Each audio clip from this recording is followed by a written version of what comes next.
اگر کوئی تم سے ناراض ہے اور اس کو یہ غرور ہے کہ تم اسے مناؤ گے تو تم اس کے غرور کو ٹوٹنے مت دو۔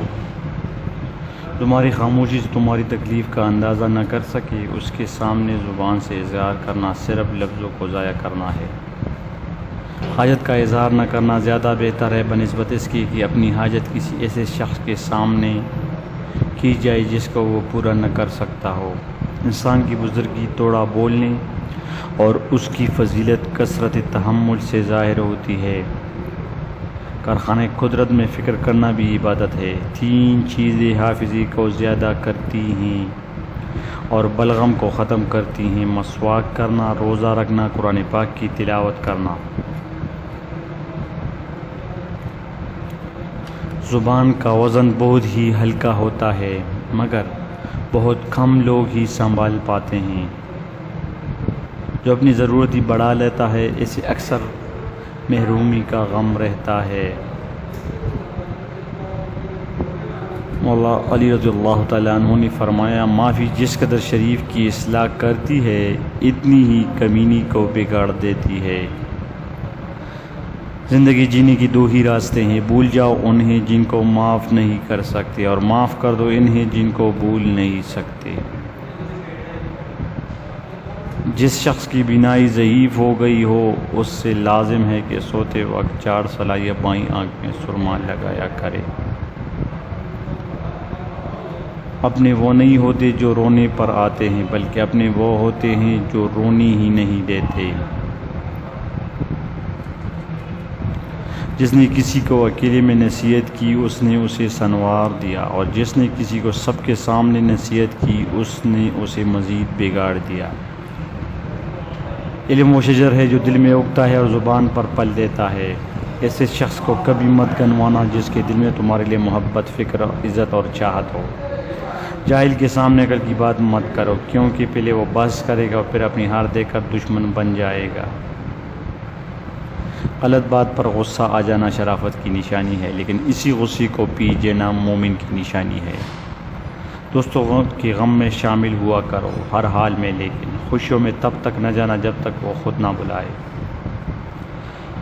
تمہارا غیب اسی وقت تک چھپا رہے گا جب تک تمہارا مقدر سازگار ہے۔ ہمیشہ اس انسان کی بہت عزت کرو جو آپ کو ناپسند ہو کیونکہ ہو سکتا ہے کہ آپ کی عزت کرنے سے اس کا کردار بدل جائے۔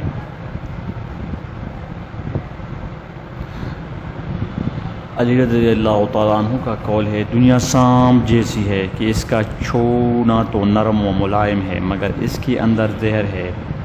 بے خبر نادان اس کا دل دادا ہو جاتا ہے مگر ہوش مند عاقل اس سے ڈرتا ہے۔ ذلت اٹھانے سے بہتر ہے کہ تکلیف اٹھاؤ۔ جو تمہاری خاموشی سے تمہاری تکلیف کا اندازہ نہ کر سکے اس کے سامنے زبان سے اظہار کرنا صرف لفظوں کو ضائع کرنا ہے۔ یہ زندگی 2 دن کی ہے، ایک تمہارے حق میں اور دوسرا دن تمہارے مخالف۔ جس دن تمہارے حق میں ہو اس دن غرور مت کرنا اور جس دن تمہارے مخالف ہو اس دن صبر کرنا اور اللہ کا شکر ادا کرنا۔ جس انسان کی جان نکل جائے تو وہ زندہ نہیں رہتا اور جس انسان سے احساس نکل جائے تو پھر وہ انسان ہی نہیں رہتا۔ اگر کوئی تم سے بھلائی کی امید رکھے تو اسے مایوس مت کرو کیونکہ لوگوں کی ضرورتوں کا تم سے وابستہ ہونا تم پر اللہ کا خاص کرم ہے۔ دوست کے ساتھ اس نمک کی طرح رہو جو کھانے میں دکھائی نہیں دیتا لیکن اگر نہ ہو تو اس کی کمی بہت محسوس ہوتی ہے۔ پریشانی خاموش رہنے سے کم، صبر کرنے سے ختم اور شکر کرنے سے خوشی میں بدل جاتی ہے۔ مشکل وقت آ جائے تو کسی کا احسان نہ لو کیونکہ مشکل وقت 4 دن کا اور احسان زندگی بھر کا ہوتا ہے۔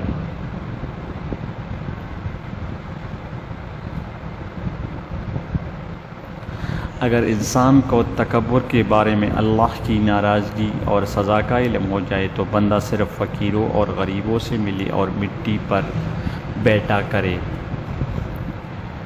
یہ تھے آپ کے سامنے ہم نے حضرت علی رضی اللہ تعالیٰ عنہ کے چند اقوال شیئر کیے۔ آپ ہاؤ ٹو نو نالج کے چینل کو شیئر کرنا نہ بھولیے۔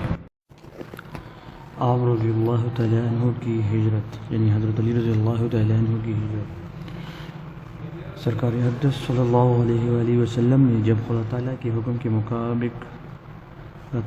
کے مطابق مکہ مکرمہ سے مدینہ طیبہ کی ہجرت کا ارادہ فرمایا تو حضرت علی رضی اللہ تعالیٰ عنہ کو بلا کر فرمایا کہ مجھے خدا تعالیٰ کی طرف سے ہجرت کا حکم ہو چکا ہے، لہٰذا میں آج مدینہ روانہ ہو جاؤں گا۔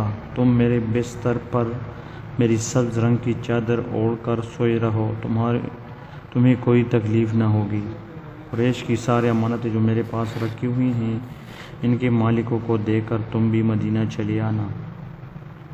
یہ موقع بڑا ہی خوفناک اور نہایت خطرہ کا تھا۔ حضرت علی رضی اللہ تعالیٰ عنہ کو معلوم تھا کہ کفار قریش سونے کی حالت میں حضور صلی اللہ علیہ وآلہ وسلم کے قتل کا ارادہ کر چکے ہیں، اس لیے خدا تعالیٰ نے آپ صلی اللہ علیہ وسلم کو اپنے بستر پر سونے سے منع فرما دیا ہے۔ آج حضور صلی اللہ علیہ وسلم کا بستر قتل گاہ ہے، لیکن اللہ کے محبوب دانائے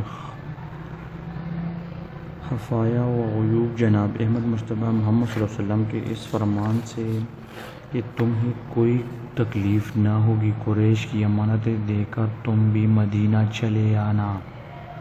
حضرت علی رضی اللہ تعالیٰ عنہ کو پورا یقین تھا کہ دشمن مجھے کوئی تکلیف نہیں پہنچا سکیں گے، میں زندہ رہوں گا اور مدینہ ضرور پہنچوں گا۔ لہٰذا سرکار اقدس صلی اللہ علیہ وآلہ وسلم کا بستر جو آج بظاہر کانٹوں کا بچھونا تھا، وہ حضرت علی رضی اللہ تعالیٰ عنہ کے لیے پھولوں کی سیج بن گیا، کیونکہ ان کا عقیدہ تھا کہ سورج مشرق کی بجائے مغرب سے نکل سکتا ہے، مگر حضور صلی اللہ علیہ وآلہ وسلم کے فرمان کے خلاف نہیں ہو سکتا۔ حضرت علی رضی اللہ تعالیٰ عنہ فرماتے ہیں کہ میں رات بھر آرام سے سویا، صبح اٹھ کر لوگوں کی امانتیں ان کے مالکوں کو سونپنا شروع کی اور کسی سے نہیں چھپا۔ اس طرح مکہ میں 3 دن رہا، پھر امانتوں کی ادا کرنے کے بعد مدینہ کی طرف چل پڑا۔ راستے میں بھی کسی نے مجھ سے کوئی تعرض نہ کیا، یہاں تک کہ میں قباء میں پہنچا۔ حضور صلی اللہ علیہ وآلہ وسلم حضرت کلثوم رضی اللہ تعالیٰ عنہ کے مکان میں تشریف فرماتے، میں بھی وہیں ٹھہر گیا۔ وہ تھے رسول صلی اللہ علیہ وآلہ وسلم۔ حضرت علی رضی اللہ تعالیٰ عنہ کی بہت سی خصوصیات میں سے ایک خصوصیت یہ بھی ہے کہ آپ سرکار اقدس صلی اللہ علیہ وآلہ وسلم کے داماد اور چچا زاد بھائی ہونے کے بعد قدم و اخاد میں بھی آپ صلی اللہ علیہ وسلم کے بھائی ہیں، جیسا کہ ترمذی شریف میں حضرت عبداللہ بن عمر رضی اللہ تعالیٰ عنہ سے روایت ہے کہ رسول اللہ صلی اللہ علیہ وآلہ وسلم نے جب مدینہ طیبہ میں اخوت یعنی بھائی چارہ قائم کیا تو 2 صحابہ کو بھائی بھائی بنایا، تو حضرت علی رضی اللہ تعالیٰ عنہ روتے ہوئے بارگاہ رسالت میں حاضر ہوئے اور عرض کیا، یا رسول اللہ صلی اللہ علیہ وآلہ وسلم، آپ صلی اللہ علیہ وسلم نے سارا صحابہ کے درمیان اخوت قائم کی ہے، ایک صحابی کو دوسرے صحابی کا بھائی بنایا مگر مجھ کو کسی کا بھائی نہ بنایا، میں یوں ہی رہ گیا ہوں۔ تو حضور صلی اللہ علیہ وسلم نے فرمایا، انت اخی فی الدنیا والآخرہ، یعنی تم دنیا اور آخرت دونوں میں میرے بھائی ہوں۔